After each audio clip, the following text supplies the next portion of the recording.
Olá pessoal, eu sou o Austin, sejam bem-vindos ao Além do Crepúsculo. Pois é, hoje eu gostaria de conversar com vocês sobre esse encadernado aqui que eu tenho em mãos, tá vendo? É Alien, né?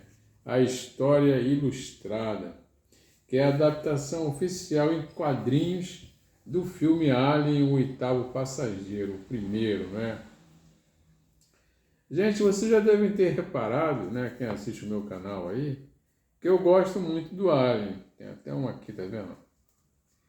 Eu gosto, essa aqui é uma cena do terceiro filme, né? Aquela cena que ele vai debaixo d'água, né? Terceiro não, quarto filme, né? Alien Resurrection, tá? Então, você deve ter reparado que eu gosto muito do Alien e do Predador, né? Realmente o Alien e o Predador, eles são o carro-chefe do canal, tá? A prata da casa, né, que a gente chama. Eu curto muito as histórias, né? Então eu tenho uma série, uma coleção de bonecos, de revistas em quadrinhos, de pôsteres, de cards. E tinha algumas camisas também, mas eu já sorteei, já vendi, já dei. E perdi algumas aí, ficaram velhas também ao longo do tempo. Mas enfim, é um assunto que eu gosto mesmo, sabe? Desde garoto, quando eu era criança, assim, jovem, adolescente, eu costumava ficar no terraço da minha casa olhando para os pássaros, sabe? Tentando ver alguma coisa, entendeu? Algum fenômeno, né? Algum OVNI, tentando fazer aquele contato imediato, né? E li muito sobre o assunto, li muito, sabe? Eu li, eram os deuses astronautas do Erwin von Däniken, né? Deuses e astronautas através da história do William Drake. Então eu curtia muito, eu acreditava mesmo que realmente seria muito difícil, né? Que só existíssemos nós no universo, né? Hoje eu sou mais incrédulo com relação a isso, viu, gente? Eu li tanto a respeito, sabe? Existe tanto fake nesse negócio, sabe? Tanta mentira que a gente vai observando ali, os caras vão entrando em contradição, jornalistas e tal, né? As fotos, né? Muita coisa forjada que hoje eu não acredito mais em que exista vida fora da Terra, não. Sinceramente, não acredito, não, tá? Mas eu curtia muito o assunto. E o Alien e o Predador são dois personagens que são alienígenas, né? São dois monstros, entendeu? Que eu acho os mais interessantes do cinema até hoje. Para mim, sempre, o Alien ainda é mais interessante do que o Predador. Mas o Predador, né, tem se mostrado também um personagem muito interessante. Pois é, gente, essa história aqui, ela foi lançada logo depois do filme. Que foi lançado em 79, logo depois ela foi feita uma adaptação, que é essa adaptação aqui. No Brasil eu não me lembro, mas ela deve ter chegado no começo dos anos 80, 81. Eu lembro de ter visto a edição original, quer dizer, quando ela chegou no Brasil, né? Mas agora, há pouco tempo, a editora Excelsior então relançou essa edição e dessa vez nesse formato aqui, ó, capa dura, tá vendo? Formato um pouco maior do que o americano, tá? Lombada quadrada, tem até umas pinceladas de verniz, tá vendo? Bem, esse brilho, né? E o miolo todo em papel couché de ótima gramatura. Sabe aquele papel que você passa assim a folha e você tem a impressão de que passou duas folhas, mas na verdade é uma só, tá? Ele é bem espesso mesmo. E a equipe criativa é o Ark Goldwyn, que é é um roteirista aclamado, inclusive foi ele que escreveu Batman Gritos na Noite, que é uma das histórias mais assim inquietantes do Batman, sabe? E ele fez ao lado do desenhista e pintor, também aclamado, né? Genial, o Scott Hamilton. E o ilustrador é o Walt Simonson. O Walt Simonson, além de grande ilustrador, ele também é um grande roteirista. E ele é o responsável por uma das fases mais aclamadas do Thor, né? Que é a fase dos deuses caídos. Então ele criou aquele personagem, aquele vilão Maliak, que aliás é o vilão do segundo filme do Thor no cinema, né? E também o Bill Raio Beta, que é aquele deus do trovão com cara de cavalo, entendeu? Eu particularmente não curti muito essa fase não, entendeu? Eu já li histórias dele melhores, por exemplo, Batman, né, Caçador, né? É uma história incrível, dos anos 70, mas muito bem desenhada e escrita. Gostei muito daquela. Eu já até mencionei aqui no canal sobre essa história, Batman e o Caçador. Pois é, agora do que... assim, falar para vocês da história... Gente, aqui é a história do filme, entendeu? E os caras estão de parabéns porque eles conseguiram, em 64 páginas, sintetizar todo o filme. Então você vê cena por cena do filme, tá vendo aqui, ó? Não começa aquela cena dos capacetes ali acendendo, né? É a mãe que é acionada e desperta eles, tá vendo? Eles estão naquelas camas ali, aquelas câmaras criogênicas, né? Porque as viagens são muito longas, então eles dormem, né? Durante a viagem, né? E eles despertam pensando que estão chegando em casa, mas não, na verdade a mãe, que é o computador, despertou eles porque ela recebeu um chamado muito parecido com um pedido de socorro, e quando isso acontece, eles têm uma cláusula que eles precisam investigar, entendeu? Senão eles perdem os lucros, né? A Nostromo, essa nave, ela é um cargueiro espacial de minérios, né? Então o comandante Dallas, eles discutem sobre o assunto, né? Mas o comandante Dallas resolve então descer na nave para investigar. Essa é a Nostromo,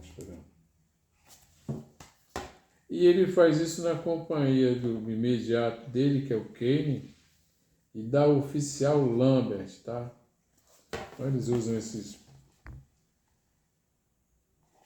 essas roupas de astronauta, né? Os trajes, e descem no planeta. Chegando lá, eles encontram essa nave aqui, ó, esse monolito, né, que eles chamam, uma nave gigantesca alienígena, e entram na nave para investigar.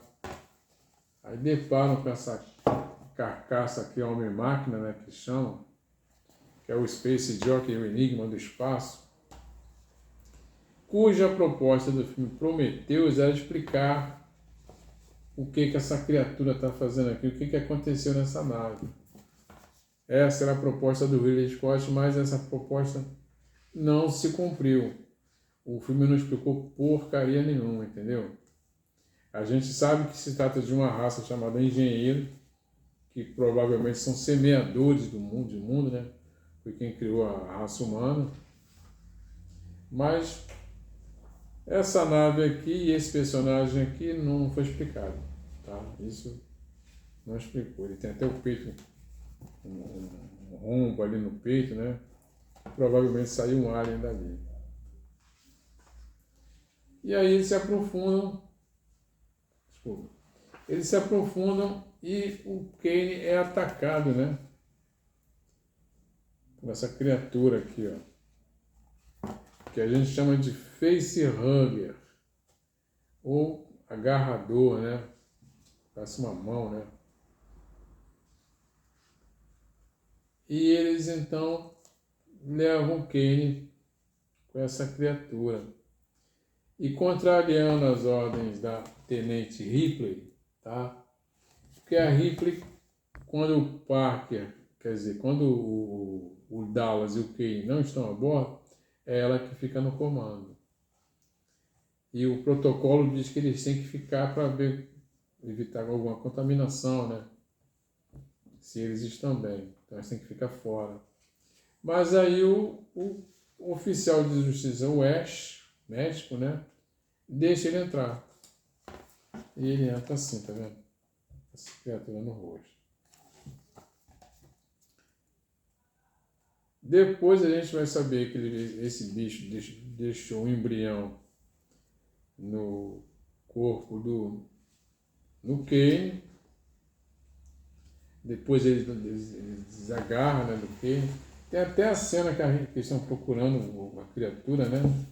Esse facehug, e aí o médico, tá, o Ash, joga em cima da Ripley, gente. E aí o Kane acorda cheio de fome, vai comer. Eles vão fazer a última refeição antes de entrar de novo nas câmaras criogênicas. O peito dele começa a sangrar. E aí sai essa criatura, né, que a gente chama de Chester Buster, que é o estoura-peito, né? Então eles vão procurar a criatura. O que eles não sabem é que a criatura cresceu, tá vendo? Se tornou esse monstro aqui, ó. E a primeira vítima, então, é o Brett, que é um dos engenheiros mecânicos a bordo da Nostromo. E aí, vendo que eles estão numa tremenda de uma encrenca, eles têm um plano de jogar a criatura para fora da nave. E quem vai como voluntário é o Capitão Dallas. Só que o Dallas é emboscado e é morto pela criatura. Gente, assim, é impressionante, entendeu? Todas essas cenas estão no filme. E eles mostram pra gente todas as cenas, sabe? Aí a Ripley começa a desconfiar do médico, entendeu? E ela descobre que, na verdade, a missão da nave era trazer a criatura a bordo e o Ash foi plantado ali exatamente para isso, para facilitar a entrada da criatura a bordo, que a companhia, não é? Ela quer a criatura para estudos, provavelmente uma espécie de arma, né? Já que a criatura ela é uma arma viva, entendeu?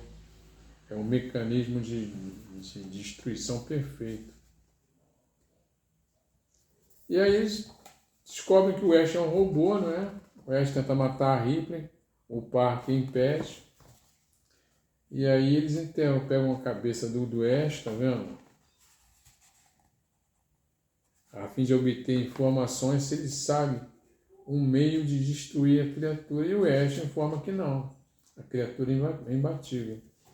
Não tem como deter a criatura, que eles vão todos morrer, né? Então, o Parker, na companhia da Lambert e da Ripley, que são os 3 sobreviventes, resolvem preparar um módulo de fuga. Esse módulo, o nome dele é Narciso, é uma nave pequenininha que fica embaixo da Nostromos. E a Ripley decide então destruir a nave, né, a Nostromos, e matar a criatura. Só que nesse ínterim, a criatura ataca a Lambert, mata a Lambert, e depois mata o Parker também, tá vendo? Então a Ripley tenta cancelar a destruição, mas a mãe não aceita o controle e segue então a contagem regressiva para a destruição da nave. Então a Ripley consegue entrar na Narciso, a nave explode, tá vendo? Só que quando ela pensa que ela está em segurança, ela descobre que o monstro está a bordo. Então ela veste uma roupa de astronauta e abre as comportas da nave, causando uma despressurização, né? Que a ideia dela é jogar a criatura no espaço. Mas a criatura, ó, se agarra aqui na porta, ó. Então ela dispara um arpão e a criatura finalmente vai jogada para fora do espaço. E o filme então termina. Ou seja, em 64 páginas, os caras conseguiram contar a história e ilustrar cena por cena. Todas as cenas do filme estão aqui, ó.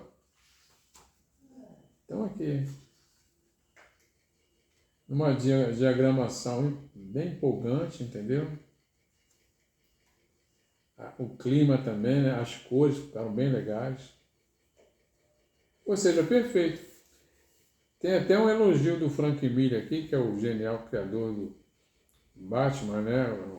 O Retorno do Cavaleiro das Trevas, que diz que Alien, a história ilustrada, pode ser a única adaptação em quadrinhos bem sucedida de um filme. É um romance gráfico incrível, realmente é impressionante. Eu acho que das adaptações que eu já vi em quadrinhos de filmes, né? Essa aqui, o Alien, realmente acho que é o mais perfeito, gente. Ficou muito bem feito isso aqui. Então tá aí a recomendação, tá? A Amazon está vendendo com 38% de desconto. Vale a pena, galera. Para os fãs do Alien, para os fãs do filme O Oitavo Passageiro e para os fãs de quadrinhos, né? Então eu considero essa história aqui indispensável, tá? Bom, galera, tá aí a dica. Se vocês curtiram o vídeo, se ele serviu para alguma coisa, deixa um like aí para mim, tá? Se inscrevam no canal, sigam ali o Além do Crepúsculo e aqui embaixo vocês comentem sobre o que vocês acharam do programinha. Legal? E como eu sempre falo, a gente vai voltar a se ver, tá? Tchau.